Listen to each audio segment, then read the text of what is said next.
he inherited, what, £10 million from the late Queen Mother? Again, that's all very secret, so we don't know the exact figures. But why is no one asking him? I mean, him and his upstart wife that have arguably no real, like they haven't earned that money by any means. You know, why aren't we criticizing? It has finally come to this.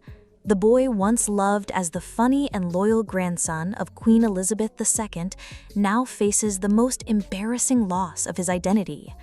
Prince Harry, who once wore military uniforms with pride and showed off his royal birth as both protection and power, is now facing a law that will erase what little is left of his royal respect.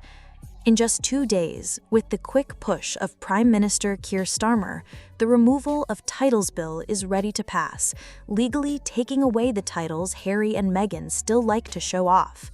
Before we move on, I'd like to ask you a small favor. If you appreciate this content, please take a second to like this video and subscribe to the channel. Over 98% of you watch the videos without subscribing. It costs you nothing, but it makes a huge difference to us. So, did you click the subscribe button now?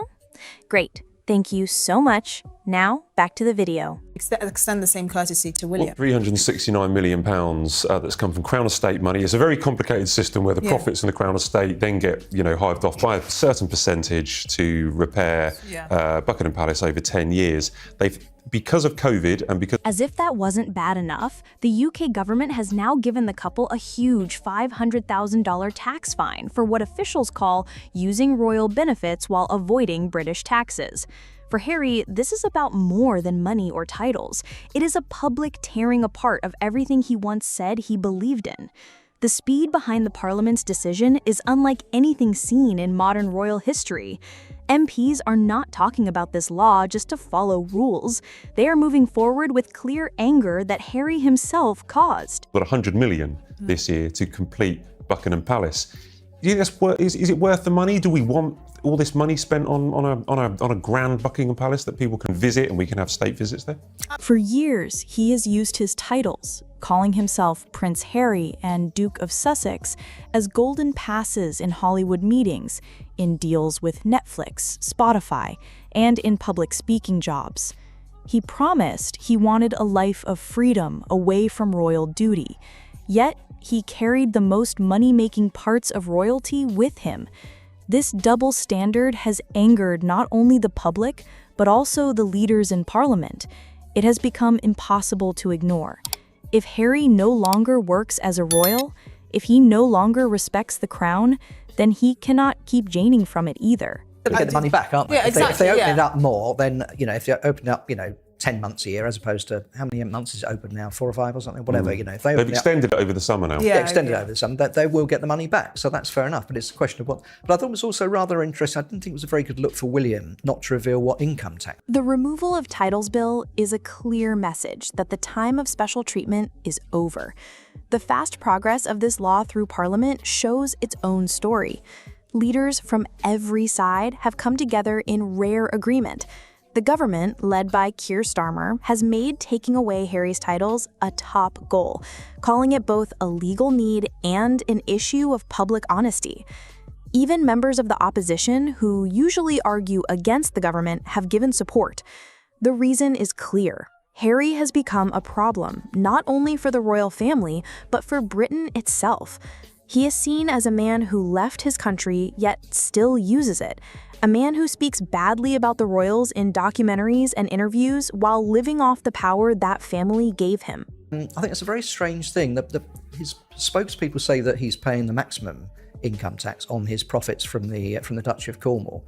But why not tell us what that is? What difference I don't does it understand make? the point of keeping it secret. It's just not a very good look. I understand why he's keeping it secret, because I think there... This law is not just about one man's titles.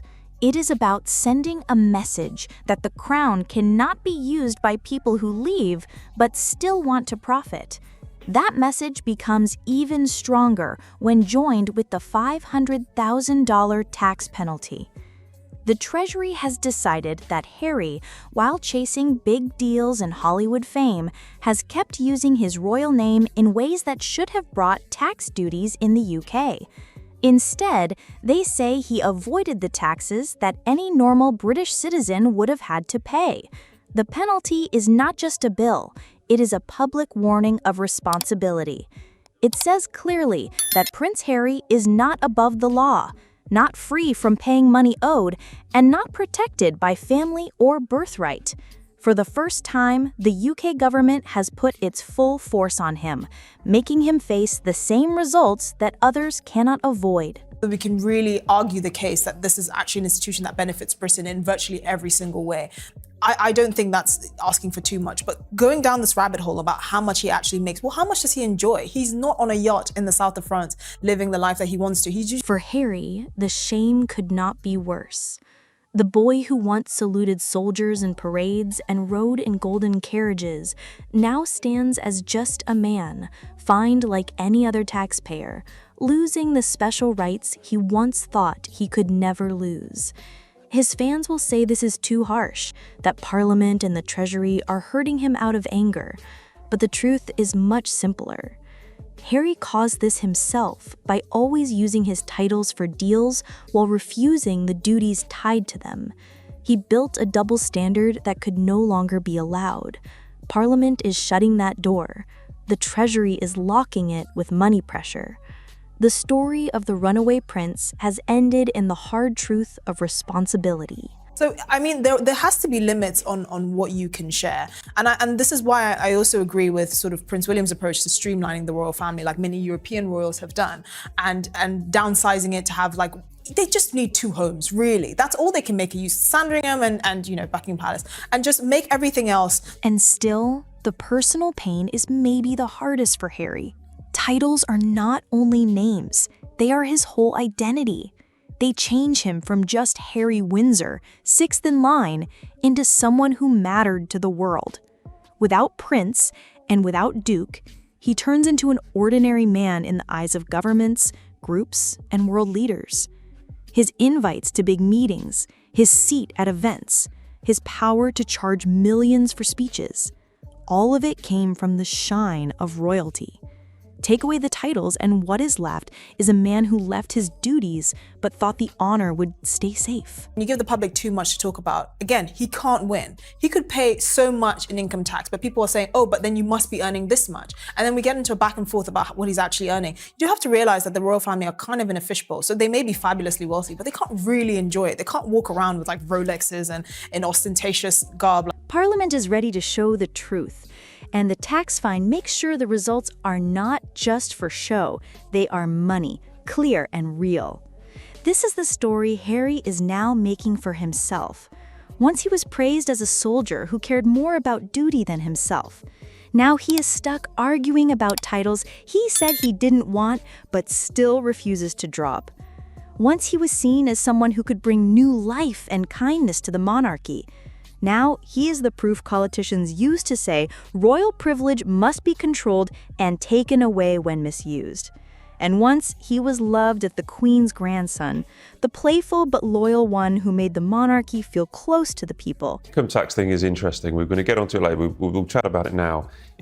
William earns money, like I think it was like a 20-odd million he earns from the Duchy of Cornwall, which is something that he got from his father, who in turn got for, you know, it's inheritance, it's all the land.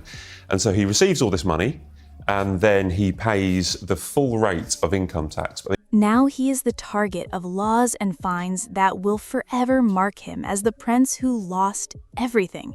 Not because it was stolen, but because he wasted it. Parliament's action and the Treasury's fine do not just punish Harry, they change who he is. No longer protected by titles, no longer safe with royal privilege, he will face real responsibility in ways he never has before. And the world will watch as this change happens. A clear lesson that even the son of a king is not safe when pride clashes with the law. As Parliament moves forward with the title removal bills and the Treasury demands the $500,000 fine, the silence from Buckingham Palace is loud, but it is not without meaning. The argument is that we don't tell everybody how much tax we earn. We don't publish our tax receipts. I think in the US maybe they ask the president to reveal their tax receipts, but you know, why should William reveal his tax. He's paying the top rate of tax. It's also un-British. We don't really talk about money anyway. Behind closed doors, insiders say there is quiet relief. For years, the royal family has taken Harry's attacks, his interviews, and his self-made shows that made them look like villains. They stayed silent, choosing to take the hits instead of starting a public fight. But this time, they do not need to answer. Parliament is doing it for them. The monarchy does not need to act at all because the law is stepping in. And that silence itself shows they agree. What sort of environmental example is it setting to be flying around in helicopters all the time? Yeah. You know, when we were all being told a few years ago, take the train and don't get in cars, you know, and now we're getting the complete opposite. So it doesn't really fit in with the King's green credentials, but I think it had to go. I think they can't win either way. You know, if they kept it, people would say, you know, it's something that the Queen was very passionate about. It's emblematic of the royal. Senior royals are tired of Harry and Meghan using their royal status while at the same time attacking the very system that gave them that honor. The loss of titles and the huge tax fine are not punishments from the palace, but they are results the palace accepts with quiet satisfaction. For King Charles, Queen Camilla, and Prince William, this is the cleansing moment they had been waiting for. A very interesting point yesterday, a very scathing article saying that the royals were now on a gravy train and getting far too much money from the sovereign grant, and in fact they'd offered up the royal train as a sort of distraction to take people's attention away from the fact that they're just earning too much money. And so, you know, that's getting all the headlines, get rid of the royal train. So that's an interesting point of view. But I think it had to go. But as Esther says, you know... The natural correction to years of arrogance has come, and the reaction from the public is even harsher. Across Britain, polls show massive support for the decision. People who once defended Harry, who once saw him as Diana's lost son, have now completely changed. They now see him as a man who left his country, used its symbols for profit, and gave nothing back. To the British taxpayer, who works hard and pays every pound the Treasury demands, Harry's tax fine feels like fair justice. Ordinary people have carried the heavy weight of taxes for years. Now they watch with satisfaction as the prince who thought he was above it is finally made to follow the same rules. You know, I understand the criticisms of the Queen back in the 90s about, you know, her paying taxes. I get that because you should actually be paying some taxes. But I think to go into the nitty-gritty of, oh, how much have you earned? How much have you donated to charity? But then it looks like he might be bragging, like, oh, I donated this much, 90% of those earnings to charity. It's an uncomfortable conversation that I think is completely unnecessary. The anger is not limited to Britain alone. Across the Commonwealth, the story of Harry as a victim has completely fallen apart. Instead, he is laughed at as a man who gave up royal duty for money and is now paying the heavy price. The support for removing his titles is so strong that even his defenders in the media are struggling to twist it in his favor. For Meghan, the results are disastrous. Even though she is not the main target of the new law, her image, already damaged by failed projects, public rejections, and broken deals, has now taken a final and deadly hit. Because they're earning too much money. I mean, the £100 million that have been granted for the refurbishments of Buckingham Palace, there is a public good there. If you go anywhere near Buckingham Palace, it's always full of tourists. You know, a tour alone will cost about £60 per person just to tour the Buckingham Palace. The British public makes a lot of money, and there's a lot of financial good that comes from just tourism that the royal family generates. Without the title of Duchess, and without the thin layer of royalty, her ability to sell herself drops sharply. Hollywood runs on image, and Meghan's only real power in deals was her royal link. Without that, she is left with a list of canceled projects, a failed brand launch, and a reputation as someone who is hard to work with. I don't, but I personally think this was the right time to get rid of the royal. I think at the moment the refurbishment of Buckingham Palace, which is clearly necessary, you know, the rewiring and plumbing and everything else, which is ancient, got to be done. But then after that's over, I think they really do have to make some serious decisions because they've just got too many homes. And, you know, when sadly the king dies. Tyler Perry asking for rent, Gordon Ramsay's harsh words, and now Parliament taking away titles all show the same truth. The world is done giving Meghan Markle special treatment. The loss of Harry's titles is not only his shame, but her downfall too. She married into royalty to raise herself up.